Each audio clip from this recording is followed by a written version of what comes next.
morning and welcome to Still Up with 6, where the conversation continues on all your social media platforms. Happy Tuesday, everyone. We've got a lot to discuss, but first we do want to say good morning to Chris Rogers. Hey there, Chris. Happy Tuesday. Hey there, Heidi. Happy Tuesday to you. Yeah, let me just jump on this this live stream alongside all of you this morning, so I can make sure that I'm seeing your comments in real time. It's good to see you, Heidi. Good to be back here on Still Up with 6, where we answer your questions. We've got certainly a lot to get to today in terms of what we're talking about. Some different things that have changed. A lot of stimulus check questions still to answer, which was the subject of this morning's Verify. We'll get to that in just a moment. But let's talk about what we've been talking about all morning long, which is the demand for salons and barbershops to reopen here in Texas. Yeah, so that is the big thing that I think a lot of business owners who do own hair salons as well as barbershops, they do want to reopen for business. They say that they will take precautionary measures. They will keep everything up to date in terms of cleanliness, and they will sanitize. And you know, if you've been to a hair salon or barbershop, you do know that they sweep the floor after every single client. They like to wipe down the counters as well. They use different clean towels for each person, and those are things that they've already done before this pandemic even started. So I can see why they're very in need of returning to work, because they already know what to do to keep everyone safe. But at the same time, a lot of people are kind of iffy in terms of reopening those places up because of the close contact that you have with people. So we've been asking all morning long if people would go, if salons were open, if barbershops were open, would people go? And we got some mixed reviews all morning long, whether it was through our poll or through our comments on Facebook and on Twitter. But Lynn is simply saying no. She would not go if a hair salon or barbershop were open right now. Yeah, I think that there's a lot of concerns about the close proximity. Salon owners and workers are saying that they have very stringent sanitary measures in place to ensure that everything is as clean as possible. But I think still people have some concern that obviously you can't cut hair from a distance of 6 feet. So the concern would be that is the proximity here, and I think that that's why salons, beauty salons, and barbershops have been moved to phase 2 of Governor Greg Abbott's plan. So they will be able to reopen hopefully on May 18th. That's barring any new spikes in cases. So the idea here is that as we move into phase 2 and continue to flatten the curve, then barbershops and beauty parlors as well as nail salons can open. So certainly I understand the frustration from small business owners and people who work in these areas that have a need for money. They need to make money and they want to get back to work, and they're seeing other businesses, other industries getting back to work, whether that's retail, restaurants, etc. So I can understand the frustration, but I think that the idea behind this is the proximity concern. Yeah, and 61% actually still voting on our live poll that's open for you guys to weigh in. You can use the app or head to our website. We're asking, would you go to a hair salon or barbershop right now if they were open? 61% surprisingly are now saying yes. I think that's the highest number we've seen all morning long. 39% are saying no.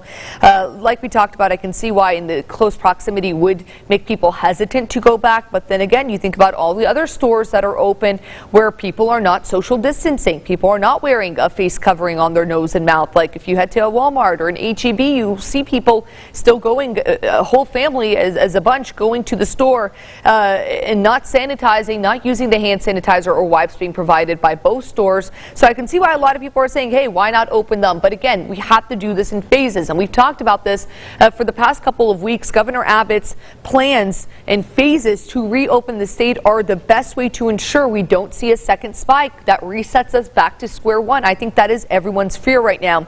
But we're getting some comments who said they would. Lucy is simply saying, yes, I would. While Tricia say no, wouldn't go at all right now. Too close face-to-face interaction, not worth chancing it. And Candace is saying in a heartbeat, while Steve is saying yes. So like you see on our live poll, a lot of mixed reviews and a lot of mixed feelings about whether or not people would go to these places if they were open. Yeah, Libby and Crystal both weighing in, saying yes, one client per hairstylist, which we know is going to be most likely the policy when they reopen. And Crystal says it's sanitary. So there's people that do have a lot of positive feelings and faith in their local beauty salons and barbershops that they're doing the right things to stay safe and stay clean and healthy. Let's see, Gloria is saying, I have been going everywhere since this started. No corona here. Okay, Gloria, I mean, that's I guess you're right. Hopefully that remains the case. We hope that you're still social distancing and continuing to cover your face when you can. So certainly a lot of people are weighing in, and I think that it's a big conversation. Timothy says if they would open up right now, I'll be there in a heartbeat because I need a dang haircut bad. Hey, Timothy, I'm in your boat. I needed a haircut. I gave myself a little snip on the sides and the back over the weekend, try to get creative and just do it at home, which was a temporary solution. But, of course, we're all anxious to get back into the barbershop and when it's the safe and right time to do it. And Irma's saying would go get a haircut. So, yeah, I think we're seeing a lot more people saying yes this morning than we are seeing people say no. Let's see. Hector saying it's like what happened in Atlanta when they opened the state. When hindered of some people, hundred of people went to the mall, some with, some without masks and not social distancing, just to buy shoes at the mall. While Barry's saying I would, and saying that it's only getting worse, we can do so and put on a mask, etc. So saying there are ways that we can stay protected while still going to get the haircut that we all so desperately need. Even I'm starting to realize that I might need a little trim once this whole thing is over and done with, and those places do reopen under the governor's rules and guidelines. We also talked about how there would be a requirement to cover your face wearing a mask. A lot of salons, including some in Waco, have said that they're willing to do that and make sure that their clients are only being seen one at a time when visiting the hair salon.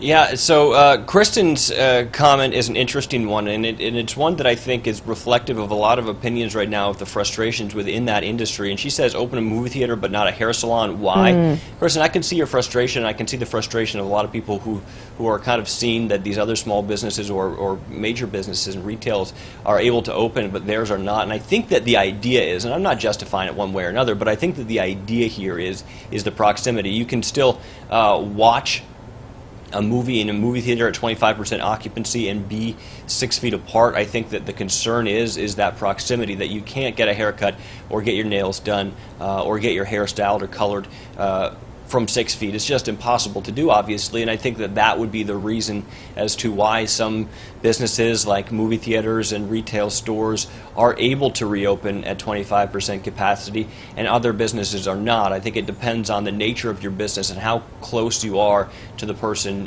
you're dealing with, whether that be a client or a coworker or someone else within that in that area. Yeah, you have to think about movie theaters, churches. They have a lot of room to adjust in order to make sure they're following the 6 feet guidelines of social distancing as well as the 25% capacity. Joseph is asking, how do you reporters get your hair cut and styled? How are the politicians getting theirs?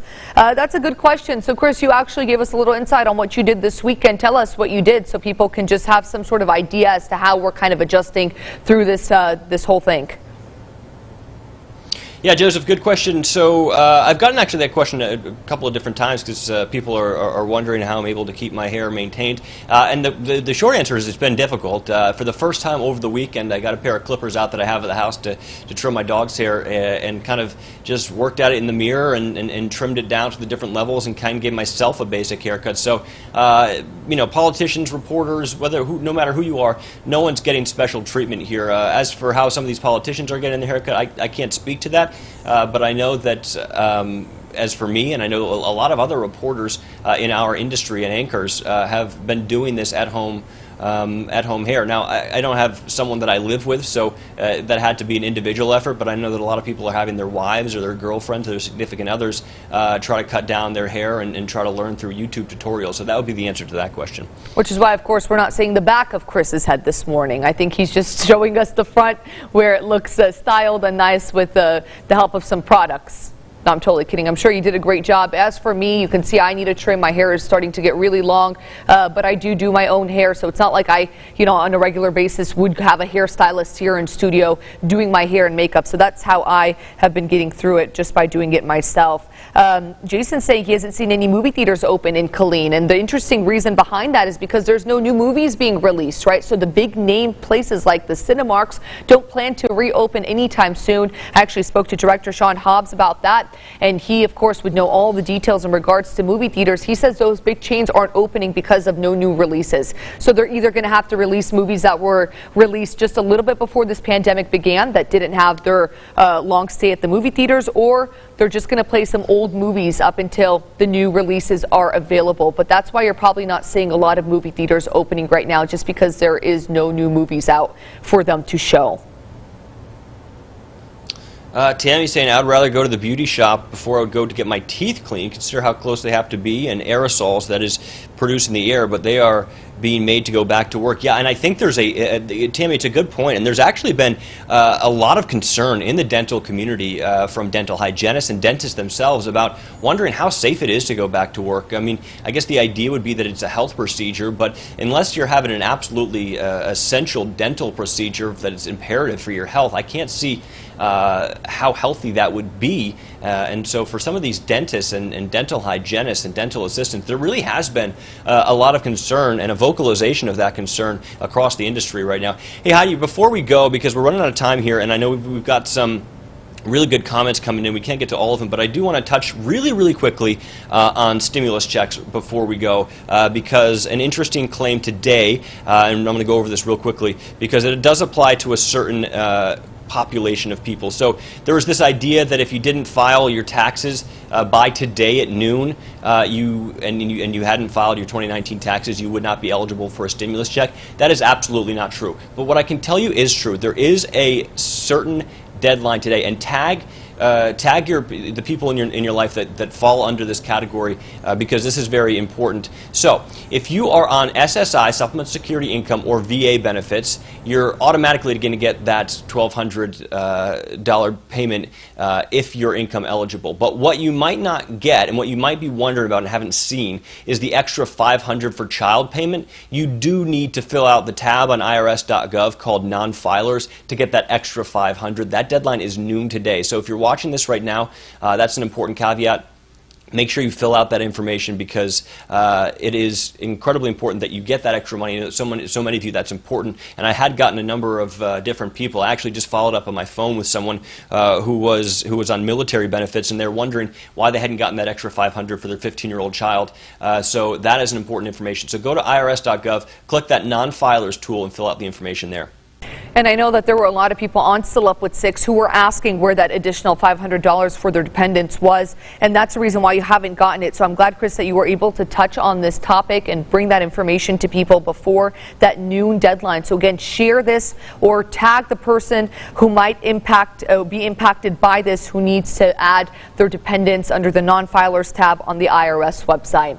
And again, we do want to note that Governor Greg Abbott will be speaking today at 2:30. He will be giving us an update on the state's response to COVID-19. This might entail what phase 2 will look like, if phase 2 is on its way, and if phase 2 will happen when he said it would, which is May 18th. So it's going to be really important to hear what the governor has to say. You can watch that on our website. You can watch that on Facebook. You can watch that using the 6 News app. We will have that streamed and bring you all the details, of course, at 5, 6, and 10 p.m. tonight. We are going to wrap up here on a Tuesday, but thank you so much for joining the conversation. So many great comments today. And again, if we didn't get to your comments, concerns, or questions, be sure to get them ready. We'll be back tomorrow morning on all your social media platforms.